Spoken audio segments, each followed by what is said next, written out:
Сегодня национальный лидер туркменского народа, председатель Халк-Маслахаты Туркменистана Гурбангулы Бердумухамедов совершил рабочую поездку в город Аркадак с целью ознакомления с проектами объектов, запланированных к возведению в новом городе, с видами стройматериалов, а также провел здесь рабочее совещание с участием руководителей соответствующих структур.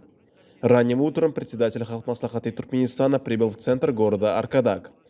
Национальный лидер туркменского народа ознакомился с проектами и чертежами размещения планируемых к возведению зданий, различными видами декоративных материалов и системой освещения.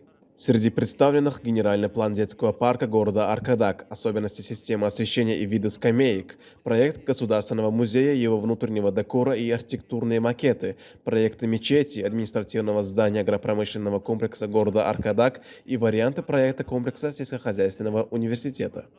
Также здесь были продемонстрированы дизайн эмблемы новой городской медико-экономической зоны, кластера и проект предлагаемого к использованию на международном уровне логотипа.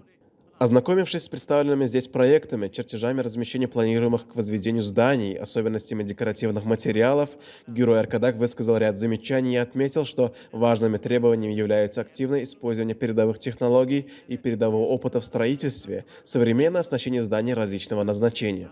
Затем национальный лидер туркменского народа Гурбангулы Бердумухамедов провел здесь рабочее совещание с участием руководителей соответствующих структур, в ходе которого были обсуждены темпы строительства в рамках второй очереди застройки нового города.